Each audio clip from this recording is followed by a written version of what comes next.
जब ठगे गए गणेश जी। गणेश जी विघ्न विनाशक व शीघ्र प्रसन्न होने वाले देवता हैं। अगर कोई सच्चे मन से गणेश जी की वंदना करता है तो गौरी नंदन तुरंत प्रसन्न होकर उसे आशीर्वाद प्रदान करते हैं। वैसे भी गणेश जी जिस स्थान पर निवास करते हैं उनकी दोनों पत्नियां रिद्धि तथा सिद्धि भी उनके साथ रहती हैं। उनके दोनों पुत्र शुभ व लाभ का आगमन भी गणेश जी के साथ ही होता है। कभी कभी तो भक्त भगवान को असमंजस में डाल देते हैं। पूजा पाठ व भक्ति का जो वरदान मांगते हैं वह निराला होता है।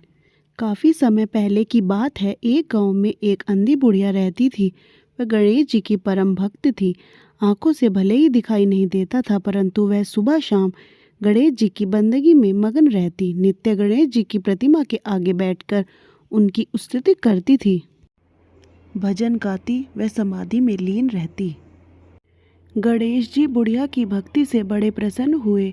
उन्होंने सोचा, यह बुढ़िया नित्य हमारा स्मरण करती है परंतु बदले में कभी कुछ नहीं मांगती। भक्ति का फल तो उसे मिलना ही चाहिए। ऐसा सोचकर गणेश जी एक दिन बुढ़िया के सम्मुख प्रकट हुए और बोले, माई, तुम हमारी सच्ची भक्त हो। जिस श्रद्धा व विश्वास से हमारा स्मरण करती हो हम उससे प्रसन्न हैं। अतः तुम जो वरदान चाहो हमसे मांग सकती हो। बुढ़िया बोली, प्रभु, मैं तो आपकी भक्ति प्रेम भाव से करती हूँ। मांगने का तो मैंने कभी सोचा ही नहीं, अतः मुझे कुछ नहीं चाहिए। गणेश जी पुनः बोले, हम वरदान देने के लिए आए हैं। बुढ़िया बोली, हे सर्वेश्वर, मुझे मांगना तो नहीं आता।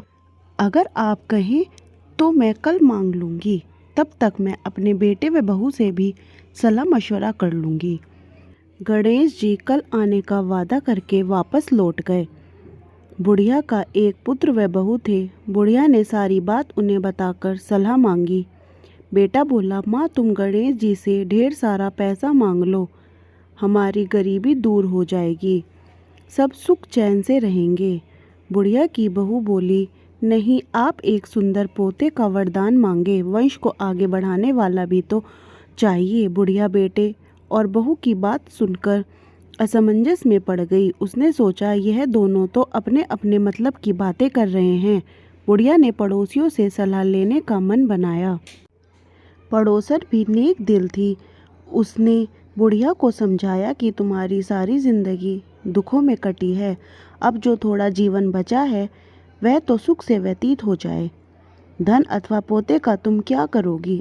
अगर तुम्हारी आंखें ही नहीं हैं तो यह सांसारिक वस्तुएं तुम्हारे लिए व्यर्थ हैं।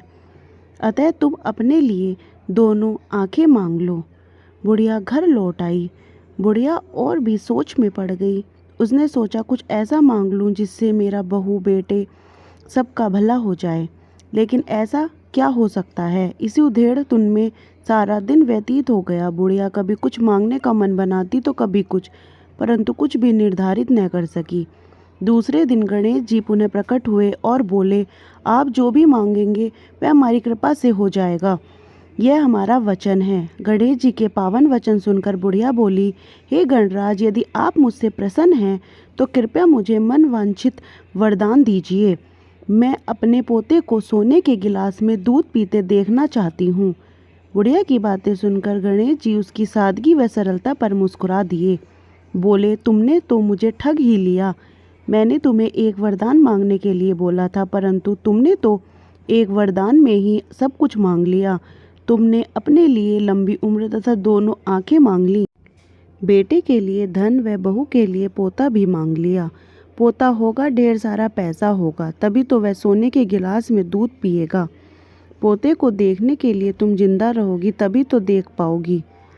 अब देखने के लिए दो आंखें भी देनी ही पड़ेंगी। फिर भी वह बोले, जो तुमने मांगा वह सब सत्य होगा। यूँ कहकर गणेश जी अंतर ध्यान हो गए। कुछ समय पाकर गणेश जी की कृपा से बुढ़िया के घर पोता हुआ, बेटे का कारोबार चल निकला तथा बुढ़िया की आंखों की रोशनी वापस लौट आई। बुढ़िया अपने परिवार सहित सुखपूर्वक जीवन व्यतीत करने लगी।